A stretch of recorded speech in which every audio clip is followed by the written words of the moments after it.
اعوذ باللہ من الشیطان الرجیم بسم اللہ الرحمن الرحیم قل هو اللہ احد اللہ الصمد لم یلد ولم یولد ولم یکن لہ کفوا احد۔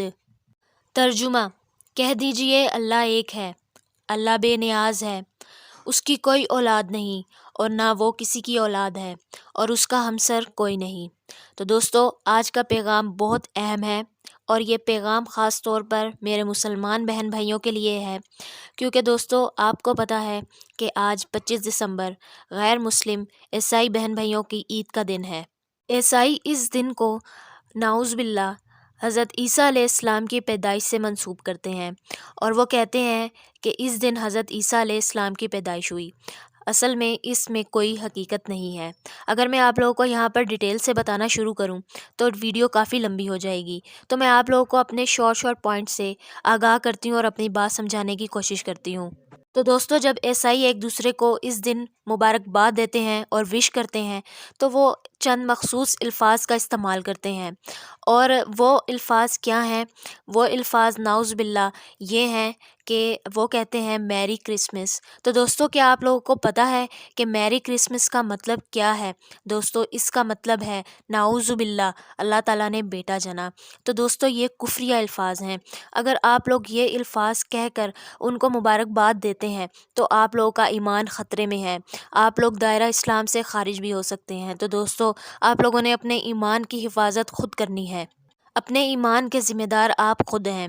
تو دوستو، اس دن کو جب عیسائی مناتے ہیں اور ان کا عقیدہ یہ ہے کہ نعوذ باللہ اللہ تعالیٰ نے بیٹا جنا، اور عیسائی جو ہیں وہ اللہ تعالیٰ کے شریک ٹھہراتے ہیں حضرت عیسیٰ علیہ السلام کو۔ جب آپ سورہ مریم پڑھتے ہیں تو آپ کو اس میں صاف پتہ چلتا ہے، اور اللہ تعالیٰ نے فرما دیا ہے کہ جو عیسائی ہیں کہ وہ حضرت بی بی مریم اور حضرت عیسیٰ علیہ السلام اور اللہ تعالیٰ کو نعوذ باللہ ایک ہی درجہ دیتے ہیں، اور اس طرح وہ بہت ہی بڑے شرک کے مجرم ٹھہراتے ہیں۔ تو دوستو، آپ لوگوں نے قطعاً یہ الفاظ استعمال نہیں کرنے، اور آپ لوگوں نے غیر مسلموں کے ان تہوار میں آپ لوگوں نے شرکت نہیں کرنی، یہ آپ لوگوں کے اسلام کے خلاف ہے۔ پیغام دینے کا مقصد صرف اپنے مسلمان بہن بھائیوں کو اس گناہ سے روکنا ہے، کیونکہ وہ لوگ بھی اس گناہ میں برابر کے شریک ہوتے ہیں، ان کے ساتھ ملتے ہیں، ان لوگوں کو مبارکباد دیتے ہیں، ان لوگوں کے دیے ہوئے کیک کھاتے ہیں۔ تو دوستو، یہ بالکل بھی ٹھیک نہیں ہے، کیونکہ اللہ تعالیٰ نے ہر گناہ کو معاف کر دینا ہے، لیکن اللہ تعالیٰ نے شرک کو معاف نہیں کرنا۔ شرک کی سزا بہت شدید ہوگی۔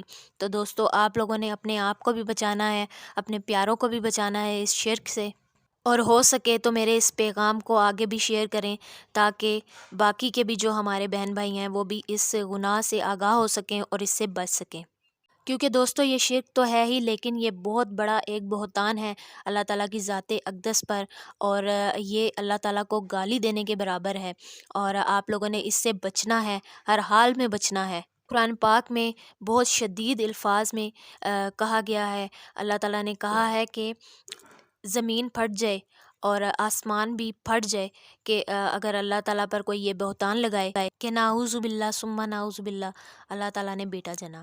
تو دوستو، اگر آپ لوگوں کا میرا یہ پیغام پسند آیا ہو تو اس کو لازمی شیئر کیجیے گا اور میری ویڈیو کو لائک کر دیجیے گا۔ ملوں گی آپ لوگوں کے ساتھ ایک اور اچھی سی ویڈیو میں۔ اپنا خیال رکھیے گا، مجھے دعاؤں میں یاد رکھیے گا۔ تب تک کے لیے اللہ حافظ۔